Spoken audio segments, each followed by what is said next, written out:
Halo, perkenalkan nama saya Daud Antonius dan selamat datang di podcast Psikolog ID.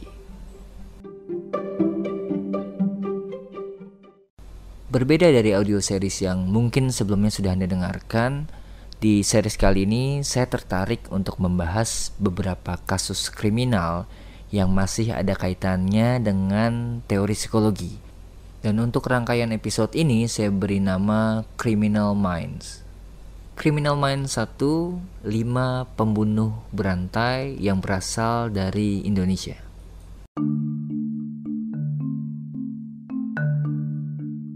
Kasus pertama adalah kasus dari Ahmad Suraji atau yang biasa dikenal dengan nama Dukun AS.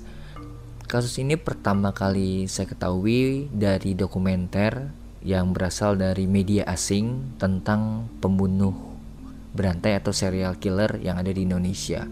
Dalam kasusnya, Ahmad Suraji tercatat telah membunuh total 42 orang yang semuanya merupakan wanita. Korban-korbannya itu dikuburkan di sebuah perkebunan tebu di desa Seismayang, Deli Serdang, Sumatera Utara.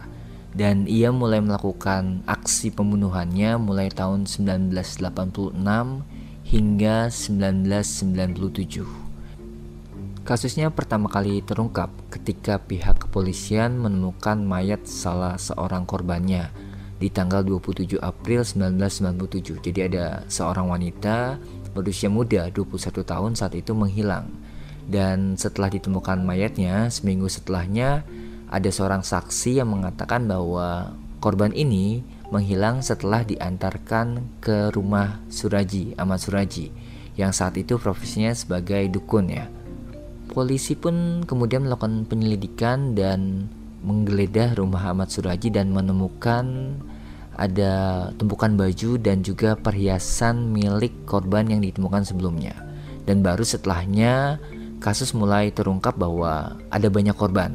Ada sekitar tadi 42 wanita yang menjadi korbannya dan semua mayatnya dikuburkan di perkebunan tebu.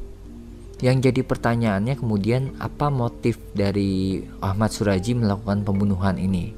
Dan ketika dilakukan penyelidikan dari laporan kepolisian, Suraji mengaku bahwa ia membunuh karena ingin menyempurnakan ilmu yang dia pelajari. Jadi ada ilmu hitam yang sedang ia pelajari dan syaratnya ia harus membunuh 70 wanita dan menghisap air liur korban. Dan yang lebih parahnya lagi, ternyata ilmu yang dia pelajari ini dia dapatkan dari ayahnya sendiri ketika berusia 12 tahun. Dan dia mulai menekuni ilmu tersebut yang dia percayai dari usia 20 tahun. Pada akhirnya Ahmad Suraji divonis hukuman mati di tanggal 27 April 1998, setahun setelah kasusnya mulai terungkap dan dilakukan penyelidikan, dan ia menjalani eksekusi hukuman mati itu di tanggal 10 Juli 2008. Jadi 10 tahun setelah hukuman dijatuhkan, akhirnya ia dieksekusi. Profil Ahmad Suraji adalah seorang dari desa yang sebenarnya profesi kesehariannya adalah petani, tapi dia juga jadi paranormal di desanya. Dia lulusan SD dan memiliki 3 istri dan 9 anak. Karena pendidikan yang terbatas, ia meyakini apa yang diberikan oleh ayahnya, bahwa untuk mendapatkan satu ilmu atau kesaktian, ia harus membunuh 70 wanita dan juga menghisap air liur mereka. Ketika Anda melihat Ahmad Suraji, mungkin Anda bisa googling ataupun menonton dokumenternya. Bahkan ada satu film Indonesia yang judulnya Misteri Kebun Tebu. Itu membahas tentang kasus Ahmad Suraji. Kita melihat bahwa Ahmad Suraji sebenarnya sosok biasa aja. Maksudnya tidak ada tanda-tanda agresivitas. Sosoknya bahkan seperti dalam tanda kutip ya, orang baik, orang biasa, yang mungkin ketika Anda ketemu atau papasan di jalan ya Anda tidak berpikir bahwa orang seperti ini itu bisa membunuh hingga puluhan orang. Jika kita membahas dari teori psikologi, biasanya ada beberapa alasan atau motif seseorang tega untuk membunuh. Dan yang cukup banyak adalah pribadi yang obsesif. Jadi biasanya kecemburuan atau enggak rasa cinta tapi yang diekspresikan dengan cara yang salah. Yang kedua adalah seorang yang tidak mampu berempati. Jadi dia merasa apa yang dilakukan itu hal biasa, padahal itu bisa menyakiti diri orang lain. Banyak juga alasan lain seperti agresivitas, jadi seorang yang tidak bisa menahan emosi yang meluap hingga akhirnya terjadi kekerasan atau pembunuhan yang tidak diinginkan. Biasanya ketika seorang pembunuh berantai melakukan pembunuhan, yang paling sulit itu di pembunuhan pertama. Karena di pembunuhan pertama itu momen dimana hati nuraninya itu mulai jadi tumpul. Alasan lain ada juga ketersinggungan atau motif balas dendam, sehingga memunculkan kebencian yang besar dan akhirnya seseorang berani untuk melakukan tindakan kekerasan yang berlebihan hingga menghilangkan nyawa orang lain.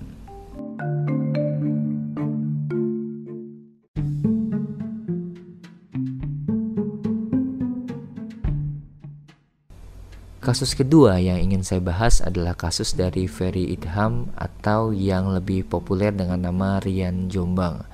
Ya, jadi dia adalah tersangka pembunuhan yang disertai dengan kekerasan dan juga mutilasi serta pembakaran terhadap korbannya, dan total sudah tercatat ada 11 orang korbannya, baik laki-laki maupun perempuan. Kasus Rian Jombang cukup terkenal di media karena indikasi bahwa orientasi seksual Rian Jombang itu penyuka sesama jenis atau homoseksual. Dan motif dia dalam melakukan pembunuhan adalah perasaan tersakiti oleh para korbannya.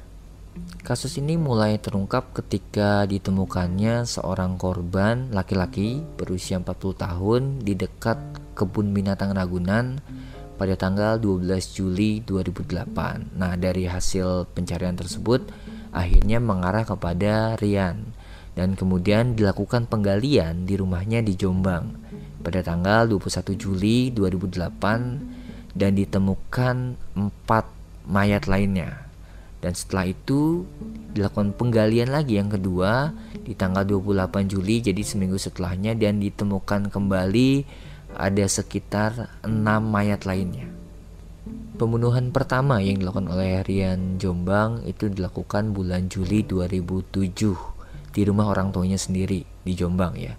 Jadi korban pertama ini dipukul dengan benda keras di wajahnya, kemudian mayatnya digulung dengan kasur, kemudian dibakar dan dimasukkan ke dalam kolam ikan ya di belakang rumah, lalu dikubur dengan tanah. Dan kasus pertama yang terungkap tadi yaitu ketika ditemukan 7 potongan tubuh manusia dalam 2 tas plastik di 2 tempat yang dekat kebun binatang Ragunan di Jakarta Selatan.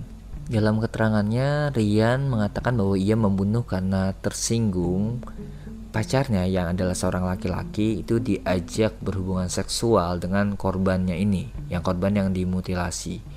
Jejak Rian terungkap setelah ia menggunakan kartu ATM dan juga kartu kredit merek korbannya itu ya, jadi dihambur-hamburkan uangnya untuk berfoya-foya. Dalam profilnya, Rian sebenarnya adalah seorang anak bungsu dari 2 bersaudara. Jadi Rian ini dari kecil sudah pisah dengan kedua orang tuanya. Jadi ada perasaan ditinggalkan ya. Pada usia sekolah menengah pertama sampai ke SMA, Rian mulai tertarik dengan hal-hal yang feminim. Jadi ia mulai menekuni kegiatan seperti menari, berdandan, kesenian, dan hal-hal lainnya. Jika kita gali motifnya dalam kasus Rian, ia melakukan pembunuhan karena ketersinggungan dan juga perasaan ingin memiliki yang berlebihan atau obsesif. Kalau misalnya kita balik ke profil masa kecilnya, Rian ini punya trauma ditinggalkan dan juga perasaan seperti kurang kasih sayang. Jadi dia mencari kasih sayang itu di dunia lain atau di luar keluarganya, sampai akhirnya ia sangat-sangat posesif ya.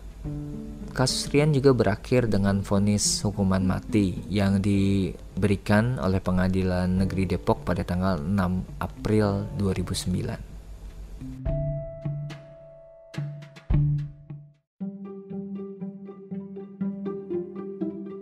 Kasus ketiga yang ingin saya bahas adalah kasus dari Baikuni atau yang lebih dikenal dengan nama Babe. Ia adalah seorang tersangka pembunuh berantai yang disertai dengan mutilasi dan juga pelecehan seksual terhadap anak-anak.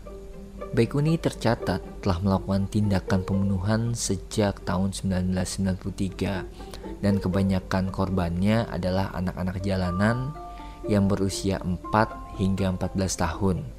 Ia mengaku telah membunuh setidaknya 14 orang anak, tapi dalam keterangannya masih diragukan jumlahnya itu bisa jadi lebih banyak dari apa yang diakuinya. Kasus ini pertama kali terungkap di tanggal 9 Januari 2010 setelah orang tua dari salah satu korban melaporkannya ke pihak kepolisian.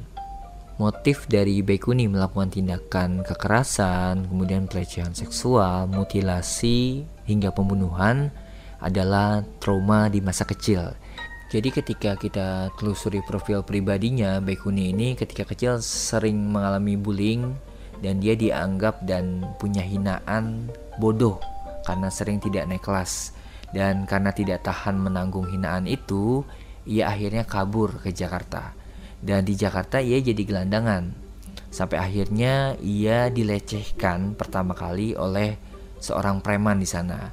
Dan kenangan pahit ini atau peristiwa traumatik ini kemudian membuat dia menjadi orientasi seksualnya itu jadi penyuka sesama jenis, dan juga ia jadi menyukai anak kecil secara seksual, pedofilia ya. Dan juga ia juga mengidap nekrofilia atau biasanya perilaku seksual atau aktivitas seksual yang dilakukan ke mayat. Jadi bisa disimpulkan Baikuni melakukannya dengan motif balas dendam. Tapi hal ini jelas tidak bisa dibenarkan. Jadi apapun yang terjadi dalam hidup kita di masa lalu, seburuk apapun peristiwanya, kita harus bisa berdamai dengan diri kita sendiri. Perlu diingat bahwa kitalah yang menentukan seperti apa kita nantinya, bukan orang lain, bukan juga peristiwa buruk di masa lalu, bukan juga hal-hal yang tidak menyenangkan. Intinya kita yang memutuskan. Jadi jangan jadikan sesuatu hal atau kejadian traumatik di masa lalu itu pembenaran kita melakukan tindakan buruk di masa yang saat ini.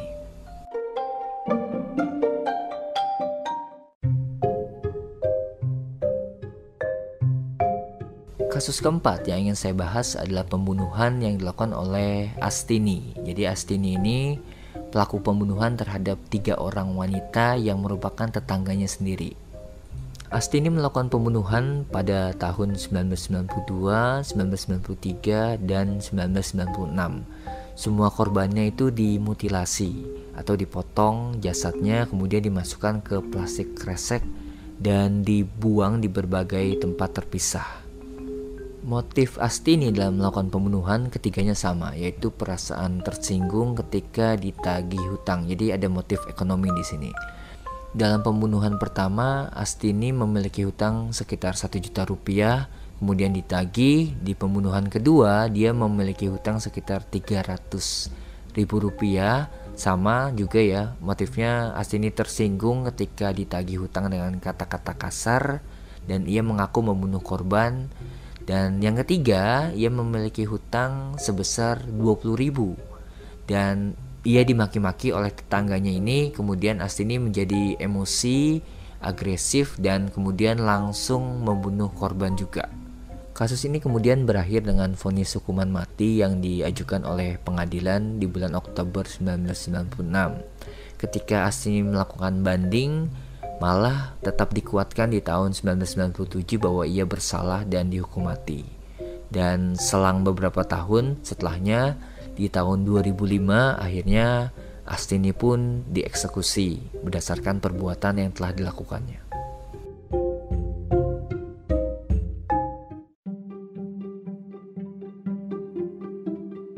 Kasus berikutnya yang ingin saya bahas adalah kasus pembunuhan dengan tindakan kekerasan yang dilakukan oleh Rio Martil. Jadi dia melakukan pembunuhan terhadap 4 orang yang diketahui memiliki rental mobil. Jadi kenapa disebut Rio Martil? Karena dalam aksinya Rio seringkali menggunakan martil atau palu ya untuk mengeksekusi korban sehingga korbannya kehilangan nyawanya.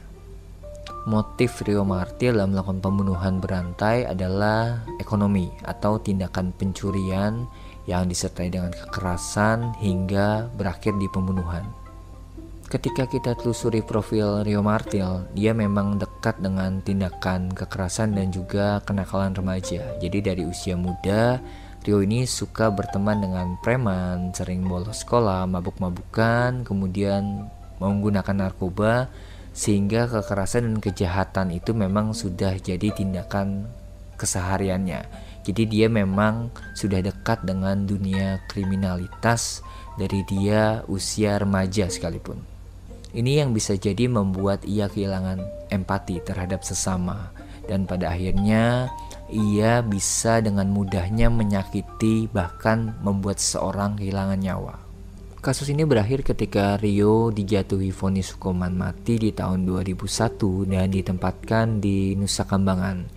Dan ketika Rio mulai mendalami soal agama, bukannya bertobat, ia malah melakukan kembali tindakan kekerasan hingga pembunuhan, yang kali ini dilakukan ke guru ngajinya sendiri. Jadi ada seorang narapidana juga yang saat itu sama di Nusa Kambangan, narapidana korupsi yang sedang mengajarkan Rio untuk ngaji. Kemudian ia meledek Rio saat itu dan Rio tersinggung, dan karena sudah akrab dengan tindakan kekerasan, akhirnya ia melakukan kembali pembunuhan. Oke, demikian pembahasan tentang 5 pembunuh berantai yang berasal dari Indonesia. Kasus ini semoga bisa jadi pelajaran tentang motif dan juga tindakan yang tidak seharusnya kita lakukan. Pada episode setelah ini, saya akan secara khusus membahas tentang Jack the Ripper. Jadi seorang serial killer yang pertama, salah satu yang pertama, dan yang sampai saat ini kasusnya belum juga terungkap. Terima kasih sudah mendengarkan podcast ini, dan sampai ketemu lagi di podcast berikutnya.